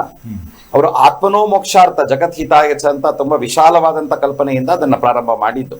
ಬಟ್ ಕಾಲಕ್ರಮೇಣ ಇವತ್ತು ನಾವು ಯೋಗ ಮಾಡಿದ್ರೆ ಸಕ್ಕರೆ ಕಡಿಮೆ ಆಗುತ್ತೆ, ಯೋಗ ಮಾಡಿದ್ರೆ BP ಕಡಿಮೆ ಆಗುತ್ತೆ ಇತ್ಯಾದಿ ಪ್ರಾಯೋಗಿಕವಾಗಿ ಇವತ್ತು ನಾವು ತಗೊಂಡ್ ಬಂದಿದ್ದೀವಿ. ತಪ್ಪಿಲ್ಲ, ಬಿಕಾಸ್ ಶರೀರ ಮಾಧ್ಯಮ ಕಲು ಧರ್ಮ ಸಾಧನ. ಶರೀರ ಆರೋಗ್ಯವಾಗಿದ್ರೇನೆ ನಾವು ಈವನ್ ಯೋಗದ ಉತ್ತಮವಾದಂತಹ ಉದ್ದೇಶವಾದ ಧ್ಯಾನ ಅಥವಾ ಸಮಾಧಿ ಇತ್ಯಾದಿ ಅನುಭವಿಸಕ್ಕಾಗತ್ತೆ. ಸೊ ಹಾಗಾಗಿ ಶರೀರ ಫಿಟ್ ಆಗಿರಬೇಕು. ಬಟ್ ಇವತ್ತಿನ ಮಾಡರ್ನ್ ಮೆಡಿಕಲ್ ಕಾನ್ಸೆಪ್ಟ್ ಅಲ್ಲಿ if you are to be healthy then you are to be ಏನಂತಾರೆ light and you should not be obese ಅನ್ನುವಂತ ಕಾನ್ಸೆಪ್ಟ್ ಬಂದಿದೆ. ಈಗ ನೀವು ವೆಯ್ಟ್ ಜಾಸ್ತಿ ವಜ ಜಾಸ್ತಿ ಇದ್ರೆ ನಿಮಗೆ ಆರೋಗ್ಯದ ಏನೋ ಕೊರತೆ ಇದೆ ಅನ್ನುವಂಥ ಕಾನ್ಸೆಪ್ಟ್ ಮಾಡರ್ನ್ ಮೆಡಿಕಲ್ ಕಾನ್ಸೆಪ್ಟ್. ನಮ್ಮ ಯೋಗದ ಕಾನ್ಸೆಪ್ಟ್ ಅಲ್ಲಿ ಅದು ಇಲ್ಲ. ಸೊ ಎರಡನೇದು, ಹಾಗಾಗಿ ನಾವೀಗ ಇದನ್ನ ಮಾಡಬಹುದಂದ್ರೆ ಹೌದು, ಖಂಡಿತ ಕೆಲವೊಂದು ಆಸನಗಳಿದೆ, ಸೂರ್ಯ ನಮಸ್ಕಾರ ಇತ್ಯಾದಿ ಏನು ಪ್ರತಿನಿತ್ಯ ನಾವು ಮಾಡ್ತಾ ಇರುವಂಥದ್ದು, ಅಥವಾ ಕ್ರಿಯೆಗಳು, ಇದೆಲ್ಲವೂ ಕೂಡ, ಮತ್ತೆ ಕೆಲವೊಂದು ವಿಶೇಷವಾದಂತಹ ಪ್ರಾಣಾಯಾಮ ಇದೆ, ನಾನು ಅದ್ರ ಬಗ್ಗೆ ಮುಂದೆ ಹೇಳ್ತೀನಿ. ಇದೆಲ್ಲವೂ ಕೂಡ ನಮ್ಮ ವೆಯ್ಟ್ ಲಾಸ್ಗೆ ಹೆಲ್ಪ್ ಆಗುತ್ತೆ. ಆಮೇಲೆ ಟು ಮೇಂಟೈನ್, ಒಂದು ನಾವು ಅದನ್ನ ಪಡೆಯೋದು, ಅದನಂತರ ಅದನ್ನ ಉಳಿಸ್ಕೊಳ್ಳುವಂಥದ್ದು. ನಾವು ಫಾರ್ ಎಕ್ಸಾಂಪಲ್ ತೂಕ ಜಾಸ್ತಿ ಇರುವಂತವ್ರಂತಹ ಅಭ್ಯಾಸಗಳು ಮಾಡಿದ್ರೆ, ಆಸನ ಪ್ರಾಣಾಯಾಮ ಇತ್ಯಾದಿ ಅಭ್ಯಾಸಗಳು ಮಾಡ್ತಾ ಇದ್ರೆ ಅದು ಕಡಿಮೆ ಮಾಡಬಹುದು. ಆಮೇಲೆ ಕೆಲವೊಂದು ಏನ್ ಮಾಡ್ತಾರೆ ಅಂದ್ರೆ, ಈಗ ಏನ್ ಜನಗಳ ಒಂದು ಮೆಂಟಾಲಿಟಿ ಹೇಗಿದೆ ಅಂದ್ರೆ, ನನಗೇನೋ ಒಂದು ಆರೋಗ್ಯದ ಕೊರತೆ ಇದ್ರೆ ಒಂದು ಟ್ಯಾಬ್ಲೆಟ್ ತಗೊಳ್ತೀನಿ, ಒಂದು ಶಿರಾ ತಗೊಳ್ತೀನಿ, ಅದು ಸರಿ ಆದ್ಮೇಲೆ ಬಿಟ್ಬಿಡೋದಲ್ಲ. ಯೋಗವನ್ನು ಆ ರೀತಿಯಲ್ಲಿ ಅನ್ಕೊಳ್ತಾರೆ. ಕರೆಕ್ಟ್, ಅದು ಆ ರೀತಿಯಲ್ಲ. ಇದನ್ನ ನೀವು ದಿನನಿತ್ಯ ಕಂಟಿನ್ಯೂ ಮಾಡಬೇಕು. ಯಾಕಂದ್ರೆ it should become your part of your life routine ಅಂತ ಇರೋದ್ರಿಂದ, ನೀವು ಇಷ್ಟು ದಿನ ಮಾಡಿ ಬಿಟ್ಬಿಡೋದು ಅನ್ನೋದು ಇರಬಾರದು. ಯಾವುದೇ ಕಾರಣದಿಂದ ನೀವು ಈಗ ಒಂದು ಕಾಯಿಲೆಗೋಸ್ಕರ ಯೋಗ ಆಸನ ಶುರು ಮಾಡಿದ್ರಿ, ಅಥವಾ ಈಗ ವೆಯ್ಟ್ ಕಡಿಮೆ ಮಾಡಬೇಕು ಅಂತ ಶುರು ಮಾಡಿದ್ರಿ, ಬಟ್ ಅದನ್ನ ಲೈಫ್ ಲಾಂಗ್ ಮುಂದುವರಿಸ್ಕೊಂಡು ಹೋಗ್ಬೇಕು ಅನ್ನೋ ವಿಷಯವನ್ನ ನಾನು ಹೇಳ್ತಾ ಇದ್ದೀನಿ. ಓಕೆ ಅಂದ್ರೆ ಯೋಗ ಒಂದು ಆರೋಗ್ಯ ರಕ್ಷಣೆಗಾಗಿರುತ್ತೆ, ಜೊತೆಗೆ ಇದಕ್ಕೆ ಆದಂತ ಒಂದಿಷ್ಟು ಆಸನಗಳಿದೆ, ಅದರಿಂದ ದೇಹದ ತೂಕ ಕಡಿಮೆ ಮಾಡ್ಕೊಳ್ಳುವಂತ ಸಾಧ್ಯತೆಗಳು ಬಹಳ ಇದೆ, ಇದರಿಂದ ಪ್ರೂವ್ ಆಗಿದೆ ಅಂತ ಕೂಡ ಹೇಳ್ತಾ ಇದ್ರಿ. ಹಾಗೆ ಮೇಡಮ್, ಇನ್ನೊಂದು ಪ್ರಶ್ನೆ ಏನಂದ್ರೆ, ಗೋ ಪೂಜೆಯನ್ನ ತಾವೇನೋ ಮಾಡ್ತಾ ಇದ್ರಿ. ಇತ್ತೀಚಿನ ದಿನಗಮನಗಳಲ್ಲಿ ನಾವೆಲ್ಲರೂ ಕೂಡ ನೋಡ್ತಾ ಇದ್ದೀವಿ, ಗೋ ಹತ್ಯೆ ಅನ್ನೋದು ಹೆಚ್ಚಾಗಿ ಕಂಡು ಬರ್ತಾ ಇದೆ. ಅದಕ್ಕೆ ಬಹುಶಃ ಸರ್ಕಾರಗಳು ಯಾವ ರೀತಿ ಕ್ರಮ ತೆಗೆದುಕೊಳ್ಳುತ್ತೋ ಗೊತ್ತಿಲ್ಲ. ಕದ್ದು ಮುಚ್ಚಿ ಮಾಡುವಂತಹ ಹತ್ಯೆಗಳು ಅದೆಲ್ಲವೂ ಕೂಡ ಕಣ್ಣಿಗೆ ಕಾಣಿಸ್ತಾ ಇದೆ. ತಾವು ಯಾವ ರೀತಿ ಇದ್ರ ಬಗ್ಗೆ ಒಂದ್ ಸ್ವಲ್ಪ ಅವೇರ್ನೆಸ್ ಕ್ರಿಯೇಟ್ ಮಾಡಬೇಕು ಅಂತೀರಾ? ಖಂಡಿತ ಗೋ ಹತ್ಯೆನ ಕಂಪ್ಲೀಟ್ ಆಗಿ ನಿರ್ಮೂಲ ಮಾಡೋದು ತುಂಬಾ ಕಷ್ಟ. ಆದ ಕಾರಣ ನಾವು ಈ ಸಂಸ್ಥೆನ ಪ್ರಾರಂಭ ಮಾಡಿದ್ದು. ಸೊ 2014ರಲ್ಲಿ ಇದನ್ನ ಪ್ರಾರಂಭ ಮಾಡೋಕ್ಕಿಂತ ಮುಂಚೆ ಹಲವಾರು ಜನರ ಜೊತೆ ಮಾತಾಡಿ ಈ ಏನು ಗೋ ಹತ್ಯೆ ಮಾಡೋದನ್ನ ಕಂಪ್ಲೀಟ್ ಆಗಿ ನಿಷೇಧ ಮಾಡಬೇಕು ಅನ್ನೋದ್ರ ಬಗ್ಗೆ ತುಂಬಾ ಜನರ ಜೊತೆ ಮಾತಾಡಿದಾಗ ಪ್ರತಿಯೊಬ್ರು ಬೇರೆ ಬೇರೆ ದೃಷ್ಟಿಯಿಂದ ಮಾತಾಡಿದ್ರು. ಏನಕ್ಕೆ ಗೋವನ್ನ ಹತ್ಯೆ ಮಾಡಬಾರ್ದು, ಏನಕ್ಕೆ ಅದನ್ನ ಕೊಲ್ಲೋದ್ರಿಂದ ಏನಾಗುತ್ತೆ, ಏನ್ ತಪ್ಪು ಅನ್ನೋ ರೀತಿಯಿಂದ ಕೂಡ ಮಾತಾಡಿದ್ದ ಜನ ಉಂಟು. ಸೊ ಹಾಗಾಗಿ ಅದೇ ಕಾರಣವಾಯ್ತು, ಗೋಪಾಲ್ಸ್ ಅನ್ನೋ ಒಂದು ಸಂಸ್ಥೆ ಪ್ರಾರಂಭ ಆಗೋದಕ್ಕೆ ಅದೇ ಮುಖ್ಯವಾದ ಕಾರಣ. ಸೊ ಅವಾಗಿಂದ ತುಂಬಾ ಕಾರ್ಯಕ್ರಮಗಳು ಮಾಡ್ತಾ ಬಂದಿದ್ದೀವಿ. ಏನಪ್ಪಾ ಅಂತಂದ್ರೆ, ಈ ಅವೇರ್ನೆಸ್ ಅನ್ನೋದು ಎರಡು ಕಡೆಯಲ್ಲೂ ಬೇಕು. ಒಂದು, ಅದನ್ನ ಕೊಡೋರು ಅದರ ಮಹತ್ವ ಏನಿದೆ ಅದನ್ನ ತಿಳ್ಕೊಂಡು ಅದನ್ನ ಅವ್ರು ಕೊಡೋದನ್ನ ನಿಲ್ಲಿಸ್ಬೇಕು. ಇಲ್ಲ, ಅದನ್ನ ತಗೊಳ್ಳೋರು ಅದನ್ನ ನಿಲ್ಲಿಸ್ಬೇಕು. ಅದನ್ನ ತಗೊಳ್ಳೋರು ನಿಲ್ಸೋದನ್ನ ಕಷ್ಟ. ನಾವು ಅದರ ಅವೇರ್ನೆಸ್ ಕೊಡಬಹುದು, ಬಟ್ ಕೇಳೋದು ಬಿಡೋದು ಅನ್ನೋದು ಜನರಿಗೆ ಬಿಟ್ಟಿದ್ದು. ನಾವ್ ಹೇಳ್ತೀವಿ, ಬಟ್ ಹೇಳೋದನ್ನ ಕೇಳೋರು ಕೂಡ ನಮ್ ಥರದವರೇ ಆಗಿರ್ತಾರೆ. ಅದನ್ನ ತಿನ್ನೋರು ಮೇ ಬಿ ನಮ್ ಮಾತನ್ನ ಕೇಳದೇ ಇರಬಹುದು. ಬಟ್ ಇನ್ನೊಂದ್ ಕಡೆ ಏನ್ ಮಾಡಬಹುದು ಅಂದ್ರೆ, ಯಾರು ಅದನ್ನ ಕೊಡ್ತಾರೆ ಅಂದ್ರೆ, ಹಸು ಹಾಲು ಕೊಡೋದನ್ನ ನಿಲ್ಸ್ಬಿಡ್ತಪ್ಪ, ಇವಾಗ ನನಗೆ ಇದರಿಂದ ಏನೋ ಪ್ರಯೋಜನ ಇಲ್ಲ, ಇದನ್ನ ವಯಸ್ಸಾಯ್ತು, ಇದನ್ನ ಮಾರ್ಬಿಡೋಣ ಅಂತ ಅನ್ಬಿಟ್ಟು ಒಬ್ಬ ರೈತ ಅನ್ಕೋಬಹುದು. ಅಥವಾ ಒಂದು ಎತ್ತು ಆಯ್ತಾ, ಒಂದು ಕರುಗೆ, ಇದು ಏನೋ ಗಂಡು ಕರುಗೆ ಜನನ ಕೊಡ್ತು ಅಂತ ಇಟ್ಕೊಳ್ಳಿ. ಸರಿ, ಇದರಿಂದ ಏನೋ ಪ್ರಯೋಜನ ಇಲ್ಲಪ್ಪ ನಮ್ಗೆ, ಸೊ ಇದನ್ನ ಮಾರಾಟ ಕೊಟ್ಬಿಡೋಣ ಅಂತ ಅನ್ಬಿಟ್ಟು ಯೋಚನೆ ಮಾಡ್ತಾರೆ. ಸೊ ಆ ಆಲೋಚನೆಗಳನ್ನ ನಿಲ್ಲಿಸ್ಬೇಕು. ಹಾಗಾಗಿ ರೈತರಿಗೆ ಕೂಡ ನಾವು ಅವೇರ್ನೆಸ್ ಕ್ರಿಯೇಟ್ ಮಾಡ್ಬೇಕು ಅನ್ನೋ ಮೂಲಕ ಗೋಚೇತನ ಅನ್ನೋ ಒಂದು ಪ್ರೋಗ್ರಾಮ್ ಪ್ರಾರಂಭ ಮಾಡಿದ್ದೀವಿ. ಸೊ ಈ ಗೋಚೇತನ ಅನ್ನೋದು ಏನಪ್ಪಾ ಅಂತಂದ್ರೆ, ಹಳ್ಳಿಗಳಿಗೂ ಹೋಗಿ ನಮ್ಮ ದೇಶೀಯ ಹಸುಗಳ ಬಗ್ಗೆ ಅದರ ಏನು ಅದ್ರ ಬೆನಿಫಿಟ್ಸ್ ಏನೇನಿದೆ ಅದ್ರ ಬಗ್ಗೆ ತಿಳಿಸ್ಬೇಕು ಒಂದು. ಮತ್ತೆ ಈ ಹಳೆ ಟ್ರೆಡಿಷನಲ್ ಅಗ್ರಿಕಲ್ಚರಲ್ ಪ್ರಾಕ್ಟೀಸಸ್ ಏನಿತ್ತು ಅಂದ್ರೆ ಇವಾಗ ಟ್ರ್ಯಾಕ್ಟರ್ಗಳೆಲ್ಲ ಬಂದಿವೆ, ಬಟ್ ಅದನ್ನ ಬಿಟ್ಟು ಎತ್ತುಗಳನ್ನ ಉಪಯೋಗಿಸ್ಕೊಂಡು ಹೇಗೆ ಕೃಷಿ ಮಾಡ್ತಿದ್ರು ಆಗಿನ ಕಾಲದಲ್ಲಿ, ಎತ್ತುಗಳು ನಮ್ಮ ಭೂಮಿಗೆ ಎಷ್ಟು ಅಗತ್ಯ ಇದೆಯೋ ಅಷ್ಟನ್ನ ಮಾತ್ರ ಭೂಮಿನ ಉಳುತ್ತೆ. ಬಟ್ ಈಗಿನ ಟ್ರ್ಯಾಕ್ಟರ್ಗಳು ಅದಕ್ಕಿಂತ ಜಾಸ್ತಿ ನೆಲನ ಏನೋ ಇದು ಮಾಡಿ ಅದರಲ್ಲಿರೋ ಜೀವಾಣುಗಳನ್ನೆಲ್ಲ ಕೊಲ್ಲುತ್ತೆ. ಸೊ ಹಸುಗಳು ಇದನ್ನ ಎತ್ತುಗಳಿಂದ ಉಳುಮೆ ಮಾಡೋದ್ರಿಂದ ಏನೇನ್ ಬೆನಿಫಿಟ್ಸ್ ಇದೆ ಅದನ್ನ ತಿಳಿಸ್ಕೊಡ್ತೀವಿ. ಅದನ್ನ ಬಿಟ್ಟು ಈ ಗಾಣ ಎತ್ತಿಂದ ಏನೋ ವುಡ್ ಪ್ರೆಸ್ಡ್ ಆಯಿಲ್ ಅಂತ ಹೇಳ್ತಾರಲ್ಲ, ಸೊ ಅದರಿಂದ ಗಾಣದಿಂದ ಎಣ್ಣೆ ತೆಗೆಯೋದ್ರಿಂದ ಎತ್ತುಗಳನ್ನ ಬಳಸಬಹುದು, ಹಾಗಾಗಿ ನೀವು ಅದನ್ನ ಕೊಲ್ಲೋ ಅವಶ್ಯಕತೆ ಇಲ್ಲ. ಮತ್ತೆ ಅದನ್ನ ಬಿಟ್ಟು ರೈತರಿಗೆ ಮುಖ್ಯವಾಗಿ ಏನಪ್ಪಾ ಅಂದ್ರೆ ಈ ಹಸುಗಳನ್ನ ನೋಡ್ಕೋಬೇಕಾದ್ರೆ ಅವುಗಳಿಗೆ ಕಾಯಿಲೆ ಬರುತ್ತೆ. ಸೊ ಈ ಕಾಯಿಲೆಗಳಿಗೆ ಡಾಕ್ಟರ್ ಹತ್ರ ಕರ್ಕೊಂಡು ಹೋಗ್ಬೇಕು, ಅವುಗಳನ್ನ ತೋರಿಸ್ಬೇಕು, ಹೇಗಪ್ಪ ಇದನ್ನ ನಿವಾರಣೆ ಮಾಡ್ಬೇಕು ಅಂತ ಅಂದ್ಬಿಟ್ಟು ಅವ್ರು ಯೋಚನೆ ಮಾಡ್ತಿದ್ರೆ ಅವ್ರಿಗೆ ನಾವು ಒಂದು ಎಥ್ನೋ ವೆಟರ್ನರಿ ಪ್ರಾಕ್ಟೀಸಸ್ ಅಂತ ಅಂದ್ಬಿಟ್ಟು ಒಂದು ಸೆಲ್ಫ್ ಹೆಲ್ಪ್ ಗ್ರೂಪ್ ಫಾರ್ಮ್ ಮಾಡಿದೀವಿ. ಸೊ ಅದರಲ್ಲಿ ಫಾರ್ಮರ್ಸ್ ರೈತರು ಅವ್ರದೇ ಒಂದು ಏನು ಗ್ರೂಪ್ ಅಥವಾ ಒಂದು ಸಂಘ ತರ ಫಾರ್ಮ್ ಮಾಡಿ ಒಂದು ಲೋಕಲ್ ಗ್ರೂಪ್ ಕ್ರಿಯೇಟ್ ಮಾಡಿ, ಒಂದು ಹಳ್ಳಿಗೆ ಒಂದು ಲೋಕಲ್ ಗ್ರೂಪ್ ಮಾಡಿ ಅವ್ರಿಗೆ ಏನೇನ್ ಅಗತ್ಯ ಇದೆಯೋ ಅಂದ್ರೆ ಈ ಹಸುಗೆ ಈ ತರ ಕಾಯಿಲೆ ಬಂತಪ್ಪ ನಾನು ಏನ್ ಮಾಡ್ಬೇಕು ಅಂತ ಕೇಳಿದ್ರೆ ಅಲ್ಲಿನವರು ಅಲ್ಲಿನ ಲೋಕಲ್ ಜನ ಓಕೆ ಈ ತರ ಕಾಯಿಲೆ ಬಂದ್ರೆ ಮನೆ ಮದ್ದು ಇದನ್ ಮಾಡಿದ್ರೆ ಈ ಕಾಯಿಲೆ ಬೇಗ ವಾಸಿ ಆಗುತ್ತೆ ಅಂತ ತಿಳಿಸ್ಕೊಳ್ಳೋದ್ರ ಮೂಲಕ ಒಂದು ಸೆಲ್ಫ್ ಹೆಲ್ಪ್ ಗ್ರೂಪ್ ಮಾಡ್ತಿದ್ವಿ. ಸೊ ಹೀಗೆ ಹಲವಾರು ಮತ್ತೆ ಆರ್ಗ್ಯಾನಿಕ್ ಇನ್ಪುಟ್ ಸೆಂಟರ್ಸ್ ಫಾರ್ಮ್ ಮಾಡಿದೀವಿ.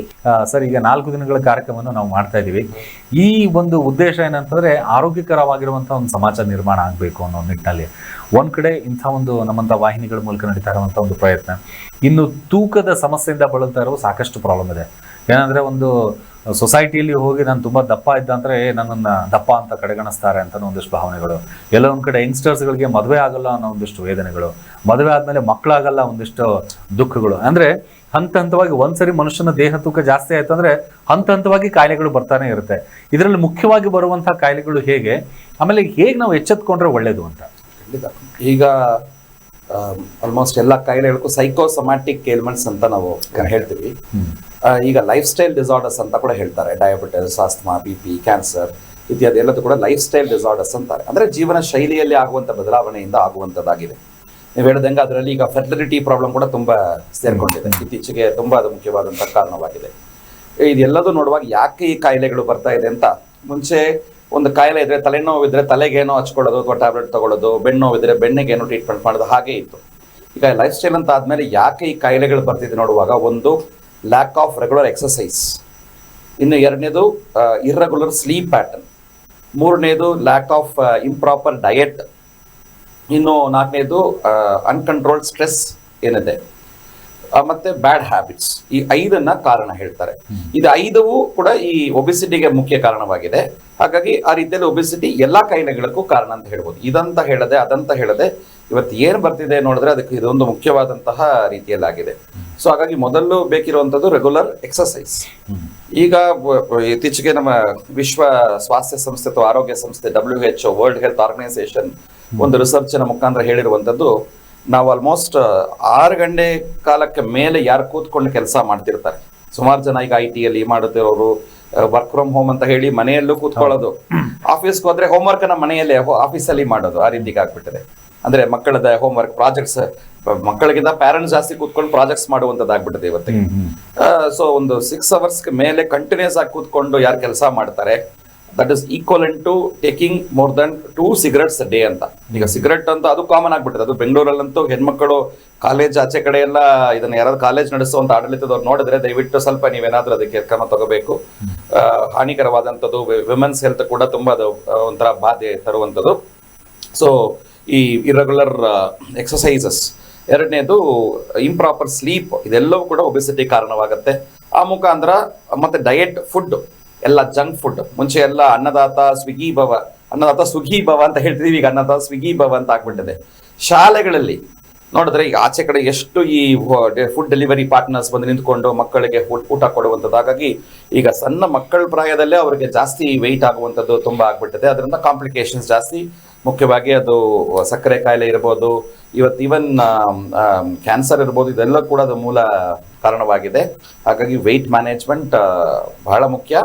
ಅದಕ್ಕೆ ನಾವು ಊಟದ ವಿಷಯ, ಆಮೇಲೆ ನಮ್ಮ ಅಭ್ಯಾಸ, ಅದಕ್ಕೆ ಯೋಗಾಭ್ಯಾಸ ತುಂಬ ಅದಕ್ಕೆ ಹೆಲ್ಪ್ ಆಗುತ್ತೆ. ಓಕೆ ಮಾತಾಡೋಣ ಇದ್ರ ಬಗ್ಗೆ. ಹಾಗೆ ಇನ್ನು ಏಪ್ರಿಲ್ 12ರಂದು ನಡೀತಾ ಇರುವಂಥ ಈ ಒಂದು ಆರೋಗ್ಯಕ್ಕಾಗಿ ಒಂದು ಆಯುಷ್ ನಡಿಗೆ ಅಂತ ಏನು ನಾವೇನು ಮಾಡ್ತಾ ಇದ್ವಿ, ಇದರ ಮೇನ್ ಹೈಲೈಟ್ಸ್ ಏನು ಮೇಡಮ್? ಯಾರಿಗೆಲ್ಲ ತುಂಬಾನೇ ಸಹಾಯ ಆಗುತ್ತೆ, ಆಮೇಲೆ ಈಗಾಗಲೇ ಎಷ್ಟು ಜನ ಜಾಯ್ನ್ ಆಗಿದ್ದಾರೆ ಇದರಲ್ಲಿ, ಇನ್ನು ಇನ್ವೈಟ್ ಮಾಡೋರಿಗೆ ತಾವೇನು ಹೇಳೋದಕ್ಕೆ ಇಷ್ಟಪಡ್ತಾರೆ? ಖಂಡಿತ.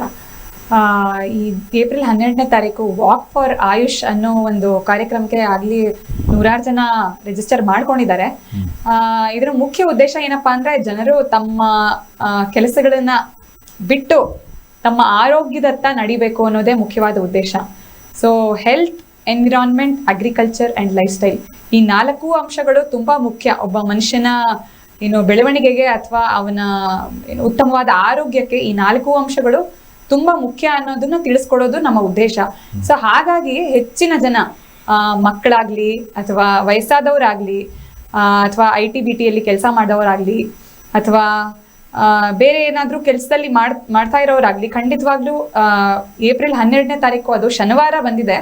ಸೊ ನೀವು ಕುಟುಂಬ ಸಮೇತರಾಗಿ, ಅಂಡ್ ಸಮ್ಮರ್ ಹಾಲಿಡೇಸ್ ಕೂಡ ಬಂದಿದೆ, ಸೊ ಮಕ್ಕಳಿಗೆ ಶಾಲೆ ಇರುತ್ತೆ ಅನ್ನೋ ಒಂದು ತಾಪತ್ರಯ ಇರೋದಿಲ್ಲ ಅಥವಾ ಒಂದು ರೀಸನ್ ಇರೋದಿಲ್ಲ.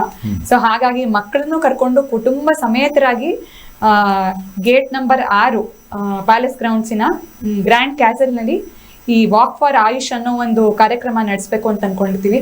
ಸುಮಾರು 1000ಕ್ಕೂ 2000ಕ್ಕೂ ಹೆಚ್ಚು ಸ್ಪರ್ಧಿಗಳು ಈ ಕಾರ್ಯಕ್ರಮದ ಅಪೇಕ್ಷೆಯಲ್ಲಿದೆ.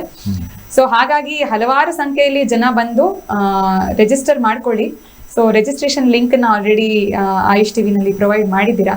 ಸೊ ಅದಕ್ಕೆ ರಿಜಿಸ್ಟರ್ ಮಾಡ್ಕೊಳ್ಳಿ. ಮತ್ತೆ ಈ ಕಾರ್ಯಕ್ರಮದ ಹೈಲೈಟ್ ಏನಪ್ಪಾ ಅಂತಂದ್ರೆ, ಹಸುಗಳನ್ನು ಕೂಡ ಈ ಕಾರ್ಯಕ್ರಮಕ್ಕೆ ಕರ್ಕೊಂಡ್ ಬರ್ಬೇಕು ಅಂತ ಅನ್ಕೊಂಡಿದೀವಿ. ಹಸುಗಳು ಹಾಲು ಕೊಡುತ್ತವೆ, ಬರೀ ಕೇಳಿದೀವಿ, ಪ್ಯಾಕೆಟ್ ಅಲ್ಲಿ ನೋಡಿದೀವಿ ಅಷ್ಟೇನೆ. ಬಟ್ ಹಸು ಹೇಗಿರುತ್ತೆ ಅನ್ನೋದು ಒಂದು ತಿಳಿಸ್ಕೊಡೋದಕ್ಕೆ, ಮತ್ತೆ ಹಾಲಿನ ಪದಾರ್ಥಗಳು ಕೂಡ ಬರುತ್ತೆ. ಸೊ ಅದನ್ನ ನೋಡ್ಬೇಕು, ಅದನ್ನ ಮುಟ್ಟಬೇಕು, ಅದರ ಒಳ್ಳೆಯ ಭಾವನೆಯನ್ನ ಸವಿಬೇಕು, ಮತ್ತೆ ಅದರಿಂದ ಪಾಸಿಟಿವ್ ವೈಬ್ರೇಷನ್ಸ್ ಏನಿದೆ ಅದನ್ನೆಲ್ಲ ಸವಿಬೇಕು. ಮೇಡಮ್ ಹೇಳ್ತಾರೆ ನಮಗೊಂದು ಏನಂತಾರೆ, ಮೊದ್ಲೆಲ್ಲ ಮಕ್ಕಳಿಗೆ ನಾವು ಪ್ರಾಣಿಗಳನ್ನೆಲ್ಲ ತೋರಿಸ್ಬೇಕಂದ್ರೆ ಝೂ ಕರ್ಕೊಂಡು ಹೋಗ್ತಾ ಇದ್ವಿ. ಈಗ ಹಸುಗಳನ್ನ ನೋಡ್ರಪ್ಪ ಅಂದ್ರೆ ಇಲ್ಲಿ ಬನ್ನಿ ಅಂತ ಹೇಳೋ ಪರಿಸ್ಥಿತಿ ನಿರ್ಮಾಣ ಆಗಿದೆ ಅಲ್ವಾ? ವಾಕಿಂಗ್ ಅಂತ ಹೇಳುವಾಗ ನಾವು ಬರೀ ನಾಯಿಗಳು ಕರ್ಕೊಂಡು ವಾಕ್ ಮಾಡೋದಾಗ್ಬಿಟ್ಟಿದೆ. ಹಸು ಜೊತೆಯಲ್ಲಿ, ಕರು ಜೊತೆಯಲ್ಲಿ ವಾಕ್ ಮಾಡುವಂತದ್ದು ಎಷ್ಟು ಆರೋಗ್ಯಕರವಾಗಿರುತ್ತೆ ಅಂತ. ಜೊತೆಲಿ ಒಂದೊಂದು ವಿಷಯ ನಾನು ಯೋಗ ರೀತಿಯಲ್ಲಿ ಒಂದು ಆಡ್ ಮಾಡ್ಬೇಕು ಅಂತ ಅನ್ಕೊಂಡಿದ್ದೀನಿ. ನಾವೇನು ಸೂರ್ಯದ ಕಿರಣಗಳಿರ್ತಲ್ಲ, ಈ ಸೂರ್ಯ ಕಿರಣಗಳ 3 ರೀತಿಯಲ್ಲಿ ನಮ್ಮ ಶಾಸ್ತ್ರ ಮತ್ತು ವೈಜ್ಞಾನಿಕ ರೀತಿಯಲ್ಲಿ ಹೇಳ್ತಾರೆ. ಒಂದು ಬ್ರಾಹ್ಮಿ ಮುಹೂರ್ತ ಅಂತ ಏನ್ ಹೇಳ್ತೀವಿ, ಈಗ ಬೆಳಗ್ಗೆ 4 ಗಂಟೆಯಿಂದ 6-7 ಗಂಟೆವರೆಗಿರುವಂತಹ ಬ್ರಹ್ಮ ಮುಹೂರ್ತ.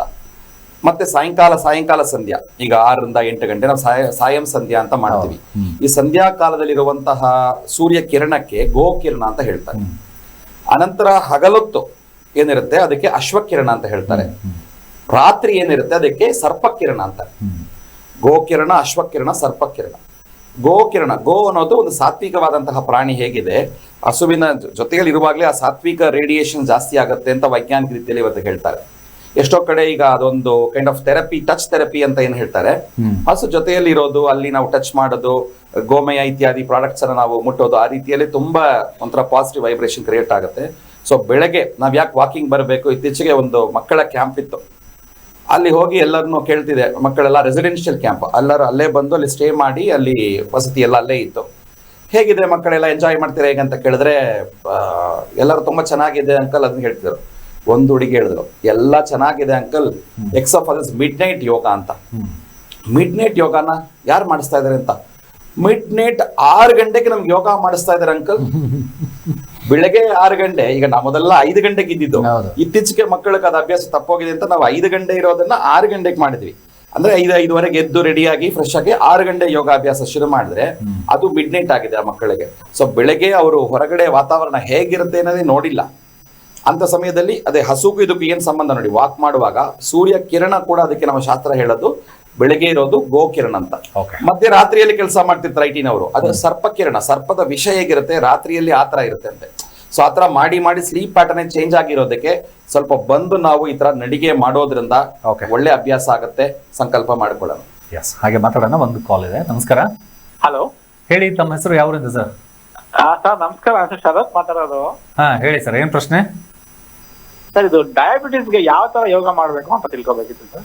ಓಕೆ, ಯಾರಿಗಿದೆ ಡಯಾಬಿಟೀಸ್? ನಮ್ ಪಿಕಪ್ ಆಗಿದೆ ಸರ್. ಎಷ್ಟು ವಯಸ್ಸು ಅವ್ರಿಗೆ? ಅವ್ರು 43. 43ನಾ? ಓಕೆ. ಯಾವ ಊರಿಂದ ನೀವು ಕಾಲ್ ಮಾಡ್ತಾ ಇರೋದು?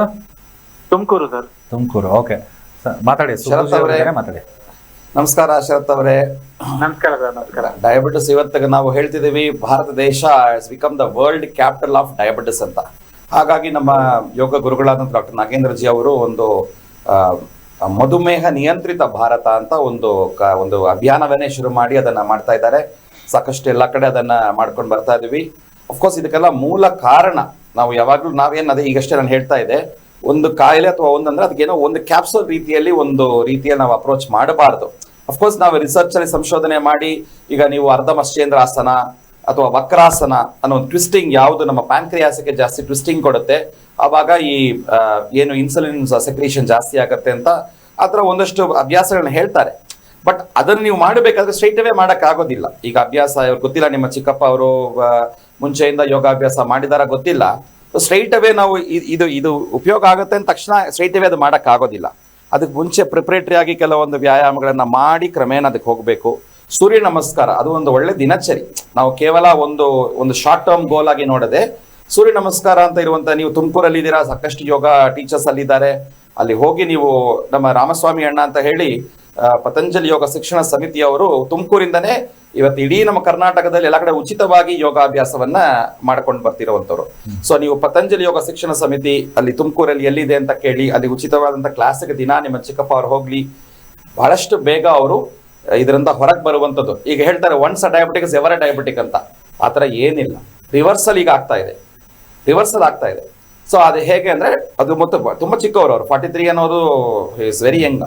ಹಾಗಾಗಿ ಈಗ್ಲಿಂದನೇ ಅದನ್ನ ಶುರು ಮಾಡಿಕೊಂಡು ಕೇವಲ ಶಾರ್ಟ್ ಟರ್ಮ್ ಆಗಿ ನೋಡದೆ ಒಂದಷ್ಟು ದಿನ ಮಾಡೋದು ಆಮೇಲೆ ಬಿಡೋದಂತ ಇಲ್ಲದೆ, ಇದು ಸತ್ಕಾರ ಸೇವಿತ.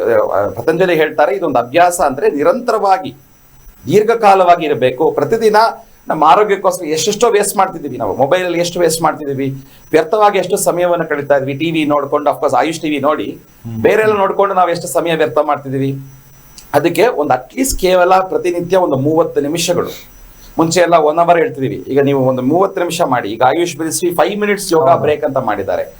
ಅವಾಗ ಬ್ರೇಕ್ ಸಿಕ್ಕುವಾಗಲ್ಲ 5-5 ನಿಮಿಷ ಇಡೀ ನೀವೊಂದು ಕಂಟಿನ್ಯೂಸ್ ಆಗಿ ಮಾಡದೆ ಬೆಳಿಗ್ಗೆ ಒಂದು 5-10 ನಿಮಿಷ ಮಾಡಿ, ಆಮೇಲೆ ಮಧ್ಯಾಹ್ನ ಸ್ವಲ್ಪ ಸಮಯ ಸಿಗ್ತಾ ಅವಾಗ ಒಂದು ರಿಲ್ಯಾಕ್ಸೇಷನ್ ಮಾಡಿ, ಸಾಯಂಕಾಲ ಮಾಡಿ, ಬ್ರೇಕ್ ಮಾಡ್ಕೊಂಡು ಮಾಡಿದ್ರು ಪರವಾಗಿಲ್ಲ. ಅಟ್ಲೀಸ್ಟ್ ರೆಗ್ಯುಲರ್ ಆಗಿ ಮಾಡ್ತಾ ಇದ್ರೆ ಖಂಡಿತ ಮಧುಮೇಹದಿಂದ ಅವರು ಕೂಡ ವಿಮುಕ್ತರಾಗಬಹುದು. ಆದ್ರೆ ತಾವು ಹೇಳ್ತಾ ಇರೋದು ನೋಡಿದ್ರೆ, ಈ ನಾವು ಟಿವಿ ಅಡ್ವರ್ಟೈಸ್ಮೆಂಟ್ಗಳ ಬ್ರೇಕ್ಸ್ ಅಂತ ಕೊಟ್ಟಾಗ ಒಂದು 10 ನಿಮಿಷ add, 10 second add, 20 second add ಅಂತ ಬಹುಶಃ ಮುಂಬರೋ ದಿನಗಳಲ್ಲಿ ಜನಗಳ ಅನುಕೂಲ ತಕ್ಕ ಹಾಗೆ ನಾವು ಒಂದಿಷ್ಟು ಯೋಗಗಳನ್ನು ಮಾಡುವಂತ ಈಗ ಪರಿಸ್ಥಿತಿ ನಿರ್ಮಾಣ ಆಗುತ್ತಾನ ಗೊತ್ತಿಲ್ಲ. ಆಯುಷ್ ಮಂತ್ರಾಲಯದಿಂದ ಒಂದು ಆಪ್ ಮಾಡಿದ್ದಾರೆ, ಅದರಲ್ಲಿ ಶಾರ್ಟ್ ಬ್ರೇಕ್ ಕೊಟ್ಟಿದ್ದಾರೆ. ನಿಮ್ಗೆ ಒಂದು ಶಾರ್ಟ್ ಬ್ರೇಕ್ ಇದೆಯಾ, ನೀವು ಅವಾಗ ಅದನ್ನ ಆಡ್ ಮಾಡ್ಕೊಳ್ಳಿ, ನಿಮ್ಗೆ ಇನ್ಸ್ಟ್ರಕ್ಷನ್ ಬರುತ್ತೆ, ಡೆಮಾನ್ಸ್ಟ್ರೇಷನ್ ಬರುತ್ತೆ, ನೋಡ್ಕೊಂಡು ಅದನ್ನ ಮಾಡಿ. ಇವಾಗ ನಮ್ಮ ಆಯುಷ್ ಟಿವಿ ಎಲ್ಲ ಅದನ್ನ ಕೂಡ ನೀವು ಶುರು ಮಾಡಬಹುದು. ಬ್ರೇಕ್ಸ್ ಕೊಡೋ ರೀತಿಯಲ್ಲಿ ಯೋಗ ಬ್ರೇಕ್ ಅಂತಾನೆ ಕೊಟ್ಟು ಒಂದಷ್ಟು ಸರ್. ಈಗ ಅದನ್ನ already yoga break, yoga for life ಅಂತ ಹೇಳಿ ಒಂದಿಷ್ಟು ನಾವೇನ್ ಮಾಡಿದ್ವಿ, 10 ನಿಮಿಷ ಮಾಡಿದ್ವಿ, 5 ನಿಮಿಷ ಮಾಡಿದ್ವಿ, ಕೊನೆಗೆ 30 ಸೆಕೆಂಡ್ ಎಷ್ಟು ಮಾಡ್ತಾರೆ ಅಷ್ಟು ಮಾಡಿ ಅನ್ನೋ ಪರಿಸ್ಥಿತಿ ನಿರ್ಮಾಣ ಆಗಿದೆ. ಬಟ್ ಅಲ್ಟಿಮೇಟ್ಲಿ ಜನರ ಮೇಲೆ ಅವರ ನಿರ್ಧಾರ ಇರುತ್ತೆ. ಕಾರಣ ಏನಂತಾರೆ, ನಿಮ್ಮ ಆರೋಗ್ಯ ನಿಮ್ಮ ಹತ್ರನೇ ಇದೆ, ಪ್ರಯತ್ನ ನಮ್ದಾಗಿರುತ್ತೆ, ಅದನ್ನ ಸಫಲತೆ ಪಡ್ಕೊಳ್ಳೋದು ತಮ್ಮ ಹತ್ರನೇ ಇರೋದು. ಹಾಗೆ ಒಂದು ಕಾಲ್ ಇದೆ. ನಮಸ್ಕಾರ. ಹಲೋ ಸರ್, ನಾನು ಹಾಸನಿಂದ ಸರ್, ಶಿಲ್ಪಾ ಅಂತ. ಶಿಲ್ಪಾ, ಓಕೆ, ಕೇಳಿ ಮೇಡಮ್, ಏನ್ ಪ್ರಶ್ನೆ ಇದೆ? ಸರ್ ನನ್ಗೆ 41 ಇಯರ್ಸ್ ಸರ್. ನನಗೆ BP ಇದೆ ಸರ್. ಇವಾಗ ಒಂದು 3 ತಿಂಗಳಾಯ್ತು ಶುರುವಾಗಿ. ಓಕೆ. ನಾನು ಡೈಲಿ ಯೋಗಕ್ಕೆ ಹೋಗ್ತಾ ಇದ್ದೀನಿ ಬೆಳಿಗ್ಗೆ 5 ಗಂಟೆಗೆ. Very good. ಇದು BP ಯೋಗದಿಂದ ಹೋಗುತ್ತಾ ಸರ್? ಈಗ ನಿಮ್ಗೆ ಏನ್ ಅನ್ಸ್ತಾ ಇದೆ? ಕಡಿಮೆ ಆಗ್ತಾ ಇದೆಯಾ ಹೇಗೆ? ಸರ್ ಕೇಳಿಸ್ತಾ ಇಲ್ಲ. ಅಲ್ಲ, ಕಡಿಮೆ ಆಗಿದೆ ಅಂತ ಅನಿಸ್ತಾ ಇದೆಯಾ ತಮ್ಗೆ?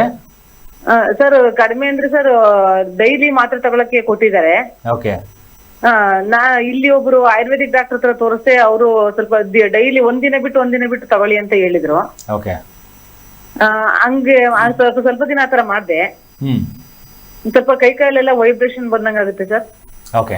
ಈಗ ಸುಬ್ಬುಜಿ ಮಾತಾಡ್ತಾರೆ, ಯೋಗ ಹೆಂಗ್ ಹೆಲ್ಪ್ ಆಗುತ್ತೆ ಅನ್ನೋದನ್ನ ಹೇಳ್ತಾರೆ, ಕೇಳಿಸ್ಕೊಳ್ಳಿ. ಖಂಡಿತ. ಶಿಲ್ಪಾ ಅವರೇ, ನೀವು ಯೋಗಾಭ್ಯಾಸ ಮಾಡ್ತಾ ಇದ್ದೀರಾ, ಅದು ಮಾಡುವಾಗ ಯಾವ್ದನ್ನ ಮಾಡಬೇಕು ಯಾವ್ದನ್ನ ಮಾಡಬಾರ್ದು ಅನ್ನೋದು ಬಹಳ ಮುಖ್ಯ. ಈಗ ನಾವು ಯೋಗ ಅಂತ ಹೇಳಿದ ತಕ್ಷಣ ಯೋಗಾಭ್ಯಾಸದಲ್ಲಿ ಇರುವಂತಹ ಎಲ್ಲವನ್ನೂ ಮಾಡಬೇಕು ಅಂತ ಇಲ್ಲ. ಎಸ್ಪೆಷಲಿ ನಿಮಗೆ ಯಾವಾಗ ರಕ್ತೊತ್ತಡ ಇದೆ, BP ಇದೆ, ಆವಾಗ ಕೆಲವೊಂದು ಅಭ್ಯಾಸಗಳನ್ನ ನೀವು ಮಾಡಬಾರದು. ಫಾರ್ ಎಕ್ಸಾಂಪಲ್ ಕಪಾಲಭಾತಿ ಅಂತ ಹೇಳ್ತಾರೆ. ಈಗ ಯೋಗ ಅಂದ ತಕ್ಷಣ ಸುಮಾರು ಜನರ ಕಲ್ಪನೆಯಲ್ಲಿ ಆ ಕಪಾಲಭಾತಿನೇ ಫಸ್ಟ್ ಬರೋದು. ಯಾಕಂದ್ರೆ ಕೆಲವೊಂದು ಸ್ಕೂಲಲ್ಲಿ ಕೆಲವೊಂದು ಪದ್ಧತಿಯಲ್ಲಿ ಎಲ್ಲರದ್ದು ಮಾಡಬಹುದು ಅನ್ನೋ ರೀತಿಯಲ್ಲಿ ಒಂದು ಕೊಟ್ಬಿಟ್ಟಿದ್ದಾರೆ. ಬಟ್ ವೈಜ್ಞಾನಿಕ ಸಂಶೋಧನೆ ಮುಖಾಂತರ ವೈದ್ಯಕೀಯ ರೀತಿಯಲ್ಲಿ ಡಾಕ್ಟರ್ಸ್ ಸಂಶೋಧನೆ ಮಾಡಿ ಹೇಳುವಂಥದ್ದು ಆ ಕಪಾಲಭಾತಿಯನ್ನ BP ಇರುವಂಥವ್ರು ಮಾಡಬಾರದು. ಸೊ ನೀವು ಅಭ್ಯಾಸ ಮಾಡುವಾಗ ಪ್ರಾರಂಭದಲ್ಲಿ ಕಪಾಲಭಾತಿಯನ್ನ ಫಾರ್ ಎಕ್ಸಾಂಪಲ್ ಮಾಡ್ತಾ ಇದ್ರೆ ಖಂಡಿತ ನಿಮಗೆ ಅದಕ್ಕೆ ಹೆಲ್ಪ್ ಆಗೋದಿಲ್ಲ. ಅದಕ್ಕೆ ಬಿಟ್ಟು ನಾಡಿ ಶೋಧನ ಪ್ರಾಣಾಯಾಮ ಅಂತ ಇದೆ.